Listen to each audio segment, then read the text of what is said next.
Isang mapagpalang araw sa lahat mga hunters. Big shout out na lang sa lahat-lahat at maraming salamat sa walang sawang nagkasubaybay sa aking munting channel. Mga kapwa ko hunters, antingiros, antingiras. Isang mapagpalang araw sa ating lahat mga hunters. Ito yung papakita ko mga hunters, ito ay ngipin ng kidlat mga hunters. Yan ang maliit. Yan, ngipin ng kidlat ito. Yan.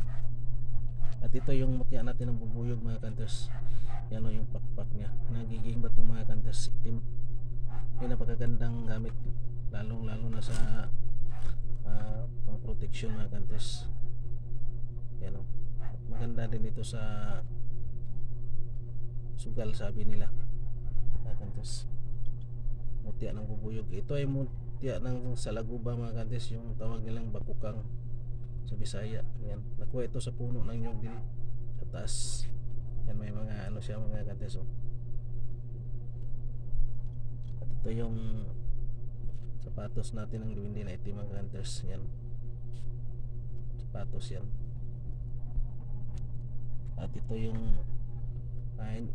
makintab na bato mga hunters, pero hindi ito magnetic mga hunters.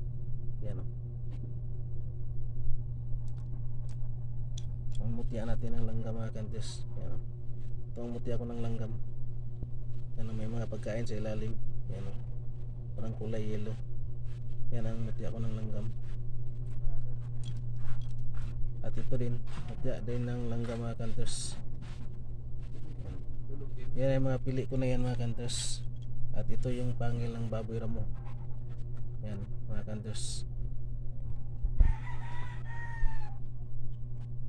Ito yung shell natin mga hunters. Shell ito na nagiging bato na din. Ang mutya natin ng bawang na nagiging bato mga hunters. Pakita ko sa inyo yung kaibahan ng dalawang ano. Ito ay mutya ng pagong na maliit. Yan, pagong ito na maliit mga hunters. Yan, may ulo siya mga hunters. Yan. At iba din yung ano, mutya ko ng gagamba. Yan mga hunters, may ulo din siya mga hunters, pero ito ay mutya ng gagamba. Yan mga hunters. Kaya naka ano sa nakatago sa yung tawag dito, yung dahon ng kahoy na ano, tuyo na. Yan, nakatago siya, tapos naka ano pa siya ng mga maraming yung tawag dito, yung ano ng gagamba.